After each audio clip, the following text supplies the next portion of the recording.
Hi, I'm Eddie Goldstein, and I'm here to tell you how awesome it would be if, in addition to being a good scientist, you were also an excellent science communicator. Imagine this. You just finished a large research project. You walk into a big lecture hall to explain your results, and at the end, everybody understands exactly what you're talking about. Or imagine this. You go to Congress to ask for funding, and at the end, they look up and go, "Whoa, that was really clear. You make some excellent points." You know, for a lot of scientists, that's not what's happening. But imagine if it did. You could have like a whole group of scientists following in your footsteps. You could get the funding that you want. And it's not just about you, it's about the impact you could have on society. Because, you know, if they don't understand you, you just don't have the impact your science deserves. I am a science communicator. What my job is to work with scientists to come up with ways to help them explain their ideas to other people. So a couple years ago, I was at a science conference. I went to hear a very famous scientist talk. I was all excited. And I have to tell you, I was disappointed. I didn't understand very much of what he was talking about at all. I looked around. Everybody else seemed to know what was going on. Was like I the only person in there who didn't know what was happening? Man, I felt so dumb. But even more than that, I just wanted to distance myself. I wanted to get out of there. The problem is right now in our country, there are lots of folks that whenever they hear a scientist, they feel dumb. Whenever they hear a scientist, they just want to distance themselves and get out of there. And you know, for the public understanding of science, it is crucial that the general public understands what we're talking about. And so that is why I'm here to talk to you right now about good science communication. Science communication is its own set of skills above and beyond being a good scientist.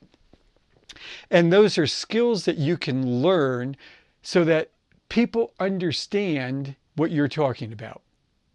Now, as a science communicator, the number one thing that I am always thinking about is this. What can I do to help my audience understand what I'm talking about?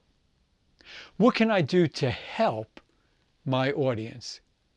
And so right now I want to tell you 3 different things that you can do to help your audience understand what you are talking about. Number 1, employ quotidian parlance. It doesn't matter how good of a scientist you are, how clear your ideas may be. If you don't employ quotidian parlance, half your audience might not even understand what you're talking about. As a matter of fact, if you happen to be somebody who didn't know that employ quotidian parlance means use everyday language, you might not have understood what I was just talking about. This is so important that I want to play you a little clip of Dr. Anthony Fauci when he was being interviewed on just this topic. When you talk to a group like this, how do you talk the language? Sometimes you just get, the average person gets lost. Well, you have to make sure you're understood, and I make it a very important goal that you don't want to impress people and razzle dazzle them with your knowledge. You just want them to understand what you're talking about. You don't try to razzle dazzle them with how much you know. You just want them to understand what you're talking about. And for such an easy thing as using everyday language, why wouldn't you? Okay, a second thing that you can do as a good science communicator is try to communicate in complete mental pictures, complete mental models. That's different than just giving the results of your work. It's more about explaining the thinking that went on in your mind. So let me give you a very clear example. Right now, we are in the midst of a COVID-19 pandemic. And early on in this pandemic, scientists were trying to figure out how the disease was spread from one person to another. And there were a number of different mental models. One had to do with touching surfaces and then touching your face. Another one had to do with how far when you sneezed before that sneeze would land on the ground. But you know, a very curious thing happened early on in this pandemic. It was in China in a restaurant, and people sitting at one side of the restaurant infected people who were eating all the way at the other end of the restaurant. That just didn't make sense with the other mental models I was just describing. And so scientists had to come up with a different mental model, which, as you know, has to do with aerosols. That whole idea is that if someone with the disease is talking, he or she could be spreading viruses that float in the air and stay there. And so even later on, when somebody walked through that cloud of viruses, they could become infected. So that is the power of a mental model, is to get a picture of what's going on. Well, but why is that valuable? The value of the mental model is because then it gives you strategies to figure out how to combat that virus. Things like opening the windows so that there's a lot of ventilation. Things like how long you should stay inside with other people. Those all come because you have a mental model. Okay, well now as a scientist you understand what's going on, and it's time to communicate that to the general public. Sure, you could just go and communicate your results. Make sure you open up a window. Make sure you don't stay in there too long. Don't forget you have to wear a mask. But imagine if you could actually communicate the entire mental picture, the entire mental model. How much more powerful would that be? Then the people you're talking to would understand what was going on. They could better defend themselves from that virus, but they would also understand your thinking. There are lots of ways that science communicators have come up with to communicate mental models, and those are the kinds of things that make science communication so powerful. Using everyday language, communicating in full mental models. But you know, for me, one of the most important is thinking from the audience's point of view. Now, I use the word audience because in addition to being a science communicator, I am also a professional stage performer. I am always thinking from my audience's point of view. What are they seeing right now? How are they understanding what's going on the stage?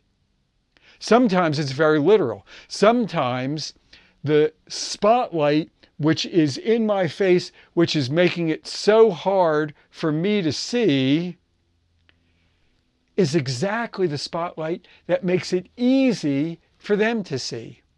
And it's not about me, it's about them. The same thing is true with good science communication. And it usually shows up because very often people will have a preconceived idea of how something works, which conflicts with what you're trying to explain to them. So let me give you a very concrete example. Let's say you are a physics professor. You are explaining about Newton's law of motion, where a body in motion stays in motion, never slows down unless acted on by an outside force. You get it. You think you're doing a nice, clear job of explaining that. But for some reason, your audience is just not understanding it. Well, imagine you could put yourself in their point of view. You know, they have some experiences. They know that if they're riding their bike and they've got 5 more miles to go, they can't just like coast. They got to keep pedaling, pedaling. What you're explaining to them is not jiving up with their experience. But when you put yourself in their shoes, in their way of thinking, you go, oh, now I understand the problem. So you explain about friction, you explain what those other forces are, and then they can get it. This is not just academic, this idea of putting yourself in the audience's point of view. Right now, vaccines are rolling out around the world.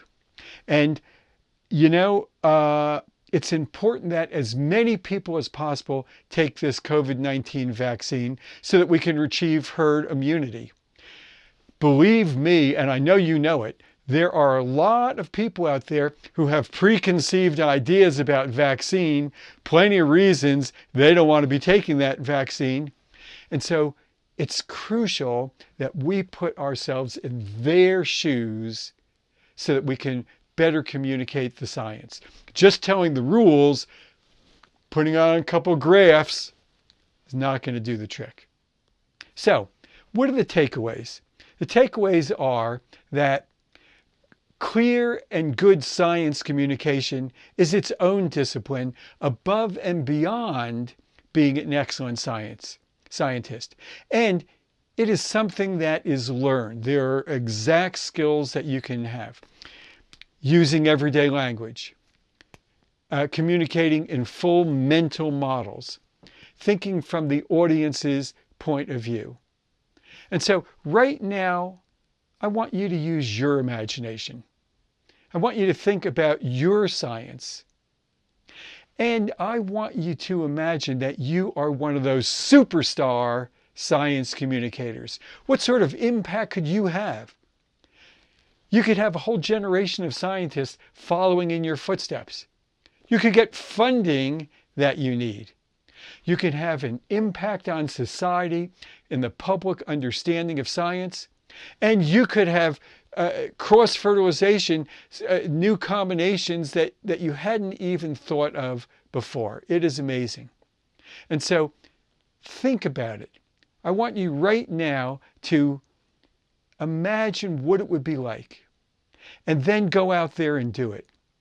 Go out and become an excellent science communicator. And if you're already an excellent science communicator, go out and become a great science communicator. You can do it. And you know what? You can have an impact on the world. Now, I've been talking for a little while here. I hope I have said some things that spark your interest.